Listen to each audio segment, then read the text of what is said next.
Good morning dear students. और बच्चों, आप सबकी प्रिपरेशन कैसे चल रही है? एग्जाम की तैयारी चल रही है ना? ओके, अब तक तो आपके पास टाइम टेबल भी आ गया है ना? तो अच्छे से तैयारी कीजिएगा। ओके, तो चलिए आज अपना लास्ट लेक्चर है, अच्छे से रीडिंग कर लेते हैं। आप सब तैयार हो पढ़ने के लिए? ठीक है, ओके। तो आज हम पढ़ रहे हैं अपना व्याकरण विज्ञान। व्याकरण विज्ञान में अब हमको क्या पढ़ना है? हमको पढ़ना है पाठ 17। ठीक है, पत्र लेखन। आपको देखना है पत्र किस तरह से लिखा जाता है और कैसे लिखा जाता है। तो देखिए, पाठ 17 पत्र लेखन। हमें अक्सर पत्र लिखने की आवश्यकता पड़ती है ना? और पत्र ही एक ऐसा साधन है जिसके द्वारा हम अपने से दूर रहने वाले प्रियजनों तक अपनी बात पहुंचाते हैं। जो हमसे बहुत दूर रहते हैं तो उनसे अपनी बात पहुंचाने के लिए हम किसका यूज करते हैं? पत्र का। वैसे तो आजकल मोबाइल फोन आ गए हैं तो मोबाइल से जल्दी से बातें हो जाती है ना? पर पुराने टाइम में जब मोबाइल फोन नहीं थे, टेलीफोन नहीं थे, तो हम पत्र का यूज करते थे। पत्र लिखना एक कला है, इसलिए पत्र लिखते समय कुछ बातों का ध्यान रखना भी जरूरी है ना? तो अब देखो, पत्र लिखने के लिए किन किन बातों का ध्यान रखना जरूरी है। पत्र में पहले पता लिखा जाता है। यह पता ठीक होना चाहिए। जिसे पत्र लिखा जाए उसे नमस्ते, प्रणाम आदि जो उचित हो वह भी लिखना चाहिए। और पत्र छोटा होना चाहिए। पत्र की भाषा सरल होनी चाहिए। पत्र साफ अक्षरों में लिखा होना चाहिए। ठीक है। और पत्र के अंत में भी सही संबोधन होना चाहिए। और पत्र में विराम चिन्हों का भी सही प्रयोग होना चाहिए। ठीक है। विराम चिन्ह आप सबको पता है ही सही है ना? किस जगह पूर्ण विराम लगाना है, किस जगह अल्प विराम लगाना है। तो ये होते हैं विराम चिन्ह। और भी विराम चिन्ह होते हैं, आप सभी ने पढ़े होंगे। अब देखो पत्रों के प्रकार।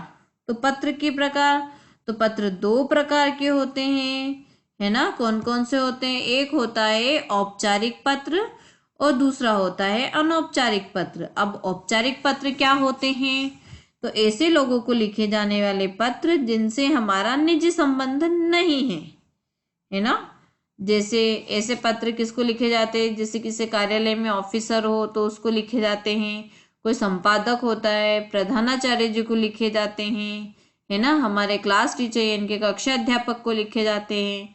तो इनसे हमारा निजी संबंध नहीं होता है। तो ऐसे पत्रों में पत्र लिखे जाने के कारण ही प्रमुखता होती है। अनौपचारिक पत्र, ये पत्र ऐसे व्यक्तियों को लिखे जाते हैं जिनसे हम व्यक्तिगत रूप से जानते हैं, जो हमारे रिश्तेदार होते हैं, जो हमारे मित्र होते हैं। तो इनको जब पत्र लिखा जाता है तो वो होता है अनौपचारिक पत्र। इनमें आत्मीयता होती है। ठीक है, हमारे अंतर मन से लिखा जाता है, हमारे प्रेम भाव से लिखा जाता है। तो देखिए, यहाँ पर पत्र में सबसे पहले छोटों के लिए क्या क्या यूज करते हैं? प्रिय। ठीक है ना? जैसे प्रिय या चिरंजीवी, आयुष्मान, इन तीनों में से कोई भी यूज कर सकते हो। फिर सुखी रहो या आशीर्वाद, है ना? छोटों को ऐसे आशीर्वाद दे सकते हैं। शुभ चिंतक समाप्ति करते हैं तो शुभ चिंतक और तुम्हारा हितैषी, ऐसा कुछ लिख के। जब मित्र को या बराबर वाले को लिखते हैं तो प्रिय मित्र या प्रिय बंधु करके स्टार्ट करते हैं। अभिवादन के लिए नमस्ते, जब अपने से कोई बराबर वाले होते हैं तो उनको नमस्ते या नमस्कार करते हैं, है ना? और समाप्ति, जब हम एंडिंग करते हैं तो तुम्हारा मित्र या आपका अभिन्न लिख के समाप्त करते हैं। अब देखिए, यहाँ पर मैंने स्टार्ट कर दिया है तीसरे लेटर से, है ना? तीसरे पत्र से।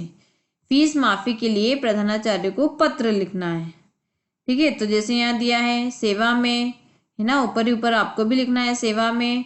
फिर किसको लिखना है? प्रधानाचार्य जी को लिखना है। तो प्रधानाचार्य जी, सरस्वती बाल विद्यालय, मालवीय नगर, नई दिल्ली। यहाँ पर एड्रेस लिखना है ना, कि आप कौन से स्कूल में हो और किस स्कूल के प्रधानाचार्य को आप पत्र लिख रहे हो, है ना? तो आप जिस स्कूल में होते हो उसका नाम लिखना है और उसका एड्रेस कंप्लीट करना है। फिर दिनांक डालना है। ठीक है, फिर लिखना है महोदया, क्योंकि वो प्रधानाचार्य है ना? तो महोदया, सविनम्र निवेदन है कि मेरे पिताजी बहुत गरीब हैं, है ना? वे एक छोटी सी दुकान चलाकर घर का गुजारा करते हैं। घर में हम 5 सदस्य हैं। मेरे पिताजी मेरे स्कूल की फीस देने में असमर्थ हैं और मैं एक मेधावी छात्र हूँ। मेधावी मतलब बुद्धिमान छात्र हूँ। अपनी कक्षा में हमेशा प्रथम आता हूँ। अतः आपसे प्रार्थना है कि मेरी फीस माफ करने की कृपा करें। आपकी अति कृपा होगी, आपका आज्ञाकारी शिष्य, और यहाँ पर आपका नाम लिखना है। ठीक है, जो भी आपका नाम है अमित यहाँ पर लिखा गया है। नेक्स्ट लेटर है बहन की विवाह के लिए अवकाश के लिए प्रार्थना पत्र। ठीक है, आपके बहन की शादी है तो उसके लिए आपको प्रार्थना पत्र लिखना है। सेवा में प्रधानाचार्य, जैसा ऊपर लिखा था सेम वैसे ही लिखना है। यहाँ पर एड्रेस आएगा स्कूल का, ज्ञान कलश इंटरनेशनल स्कूल, साकेत, नई दिल्ली। फिर यहाँ से स्टार्ट करना है। आदरणीय महोदय, सविनय निवेदन है कि मेरी बड़ी बहन का विवाह दिनांक, यहाँ पर दिनांक डालना है, को होना निश्चित हुआ है। इस अवसर पर मेरे घर में अधिक कार्य होने के कारण मैं 4 दिन के लिए उपस्थित नहीं हो सकूंगा, क्योंकि बहन की शादी है ना, तो वैसे ही मौज मस्ती भी करना है और कार्य भी करना है, तो इसलिए वो उपस्थित नहीं हो सकेगा। अतः आपसे प्रार्थना है कि मुझे दिनांक अब 4 दिन का चाहिए।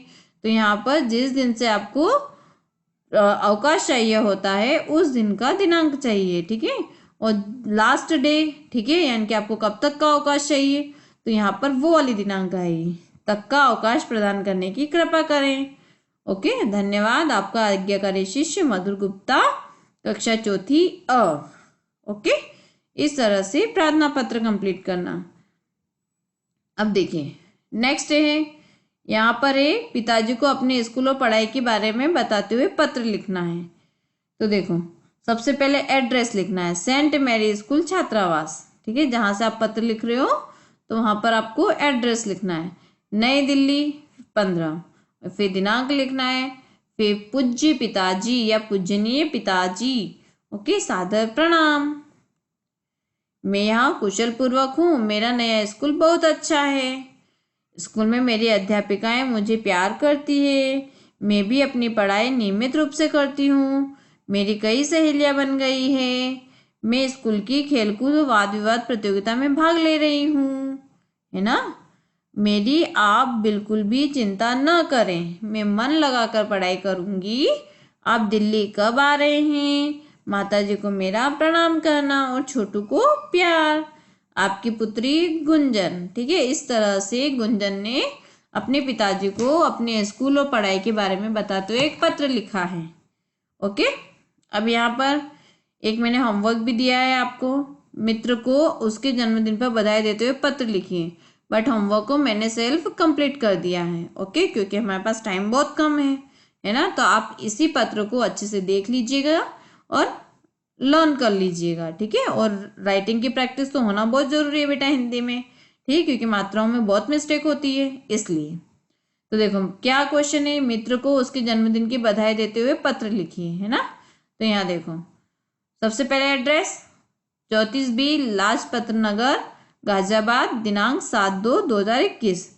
यहाँ देखो प्रिय मित्र अंकुर, नमस्ते। अब मित्र को पत्र लिख रहे तो मित्र बराबर का इसलिए नमस्ते यूज किया है। तुम्हारा पत्र मिला, तुम्हारा जन्मदिन 20 फरवरी में कभी नहीं भूल सकता। तुम जानते हो तुम्हारे जन्मदिन पर तुम्हारे साथ रहना मेरी खुशी है, किंतु इस बार मैं गांव जा रहा हूँ। गांव में दादाजी बहुत बीमार हैं, इसलिए इस बार न आ सकूंगा। दिल छोटा मत करना। ओके, मेरी ओर से तुम्हें जन्मदिन की हार्दिक बधाई, शेष शुभ है, और अन्य सभी को भी प्रणाम कहना। ओके, और लास्ट में तुम्हारा मित्र अंशुल। इस तरह से आप पत्र कंप्लीट करोगे। नेक्स्ट चैप्टर है पार्ट 18 निबंध लेखन, है ना। अब निबंध क्या होता है, किस तरह से लिखना है। तो निबंध अपने विचार को प्रकट करने का सबसे अच्छा साधन होता है ना। जब भी अपने विचार प्रकट करने होते हैं तो हम क्या लिखते हैं, निबंध लिखते हैं। किसी भी एक टॉपिक पे लिखना, अपने विचार लिखना। निबंध का अर्थ होता है सही ढंग से बंधी हुई वाक्य रचना। जब हम किसी विषय पर स्वाभाविक रूप से अपने विचार एक क्रम से प्रकट करते हैं तो ऐसी रचना को निबंध कहते हैं। निबंध लिखना क्या है, एक कला है। ओके, अब देखो निबंध लिखने के लिए कुछ बातें क्या क्या ध्यान रखना है आपको।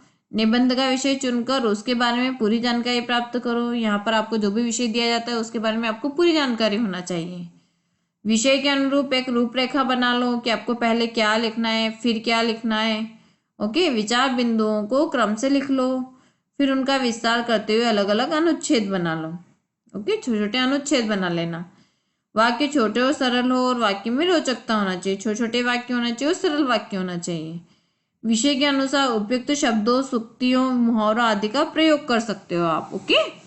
अनावश्यक व विषय से अलग बातों का केवल विस्तार के लिए वर्णन न करें। ठीक है, जो उस विषय से रिलेटेड नहीं है उसके बारे में आपको नहीं बताना है। लेख पर ध्यान दो। सुंदर लेख निबंध को प्रभावशाली बनाता है और आपकी हैंडराइटिंग भी बहुत अच्छी होनी चाहिए उसके लिए। ओके, तो देखो यहाँ पर एक है, फर्स्ट वाला है वृक्षों का महत्व। ठीक है, वृक्ष से हमको क्या क्या महत्व है, क्या लाभ होते हैं। तो देखिए फर्स्ट है, मिट्टी में बीज डालने से पेड़ का जन्म होता है। आप सभी को पता है जब आप मिट्टी में बीज डालोगे तो क्या होगा, एक बड़ा पेड़ बनेगा। वो पेड़ हमें हरियाली तथा छाया देते हैं, है ना। पेड़ों से हमें खट्टे मीठे तथा रसदार फल भी प्राप्त होते हैं। इनकी लकड़ी जलाने तथा अन्य प्रकार के उपयोग सामान बनाने की काम में भी आती है इनकी लकड़ी, है ना। और पेड़ क्या करते हैं, प्रदूषण को भी रोकते हैं। सुबह के समय हमें इनसे ऑक्सीजन भी मिलती है ना। जो हम सांस लेते हैं तो कौन सी गैस अंदर जाती है, हमारे ऑक्सीजन गैस जाती है। इनकी डालियों पर पक्षी अपने घोंसले भी बनाते हैं। आजकल पेड़ों का महत्व तो भुलाकर इन्हें काटा जा रहा है ना। वो बड़ी बड़ी बिल्डिंगें खड़ी की जा रही है। ओके, पेड़ काटने से जंगल भी खत्म हो रहे हैं। पेड़ों से मिलने वाले लाभों को देखते हुए हमारा कर्तव्य है कि हम इनकी देखभाल करें। हमें अपने जीवन में एक पेड़ अवश्य लगाना चाहिए। ओके, ये तो हो गया पेड़ों के महत्व के ऊपर। नेक्स्ट, सेकंड वाला आप सेल्फ कीजिएगा, विद्यालय के प्रति हमारे कर्तव्य। ठीक है, तो विद्यालय के प्रति हमारे क्या क्या कर्तव्य है आप इनको पढ़िएगा।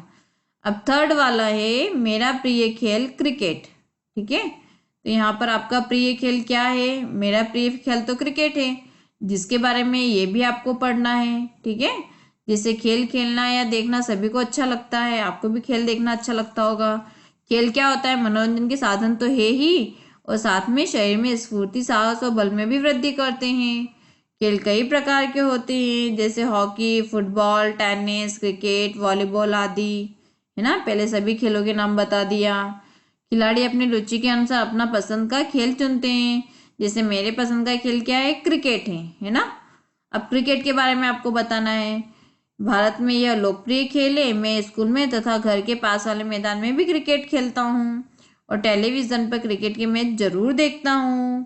क्रिकेट मैच टीवी पर देखकर ही मैं इस खेल के बारे में जान पाया हूँ, है ना। जब उसने टीवी पर देखा तो ही वो इस खेल के बारे में जान पाया है। अब क्या होता है क्रिकेट में, तो क्रिकेट में दो टीमें खेलती है। दोनों टीमों को दो दो पारियां खेलनी होती है।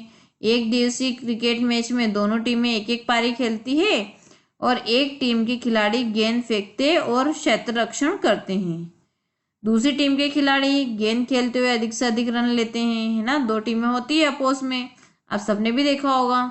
जो टीम सबसे अधिक रन बनाती है वह विजयी घोषित की जाती है। ओके, तो जब किसी टीम का खिलाड़ी चौका या छक्का लगाता है या कोई खिलाड़ी किसी बल्लेबाज को रन आउट करता है तो मुझे बहुत मजा आता है और मैं बल्लेबाजों की हर क्रिया को ध्यान से देखता हूँ।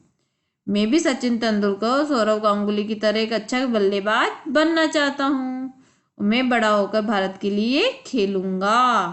ठीक है, तो ये हो गया हाँ क्रिकेट के बारे में। ठीक है, हमारा राष्ट्रीय झंडा है, इसको मैंने शॉर्ट करके आपको राइट करके दिया है, तो आप वो कंप्लीट कीजिएगा। ये रहा इधर। ओके, विजयी विश्व तिरंगा प्यारा, झंडा ऊंचा रहे हमारा। प्रत्येक स्वतंत्र देश का एक राष्ट्र ध्वज होता है, हमारा भी है। तो तिरंगा हमारे देश का राष्ट्र ध्वज है। यह हमारे देश के सम्मान और गौरव का प्रतीक होता है। हमारे राष्ट्र ध्वज में कितने रंग होते हैं, 3 रंग होते हैं, इसलिए इसे क्या कहते हैं, तिरंगा कहते हैं। इसमें सबसे ऊपर केसरिया रंग की पट्टी है। केसरिया रंग जो है वो त्याग और बलिदान का प्रतीक होता है। और बीच की पट्टी सफेद रंग की होती है ना। और सफेद रंग शांति और हिंसा और सत्य का सूचक होता है।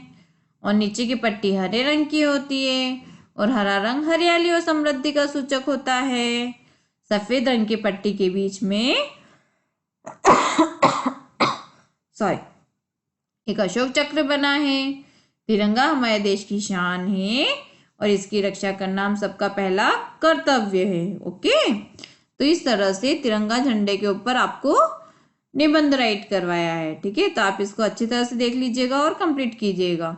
अब विषय सूची हमारे कोर्स में क्या क्या आने वाला है तो देख लीजिए आप। ग्रामर में क्या आने वाला है, पार्ट 5 से स्टार्टिंग, लिंग, वचन, कारक, सर्वनाम, विशेषण, क्रिया, काल, शब्द सागर, ओके, जिसमें पर्यायवाची विलोम अनेक शब्दों के लिए एक शब्द, ये सभी आएंगे। विराम चिन्ह नहीं आएंगे, मुहावरे आएंगे, अपठित गद्यांश आएगा, ओके, पत्र लेखन और निबंध लेखन आएगा। ठीक है, तो इस तरह से आप ये कंप्लीट करना। इसके बाद अपना हिंदी रीडर में आने वाले हैं दिए का अभिमान, पार्ट 5 से स्टार्ट है। ओके 6 गोमती की व्यथा, पश्चाताप के आंसू, अलादीन का चिराग, महान वैज्ञानिक एडिसन, अतिथि सत्कार और प्रांजल की डायरी के पन्ने, यानी कि आपको 11 चैप्टर तक आएंगे। ठीक है, तो यहाँ तक आप कंप्लीट अच्छे से लर्न कीजिएगा क्योंकि एग्जाम है। ओके, और ये हमारा लास्ट लेक्चर था, तो आप अच्छे से रीडिंग कीजिएगा। ओके बेटा, बेस्ट ऑफ लक बच्चों।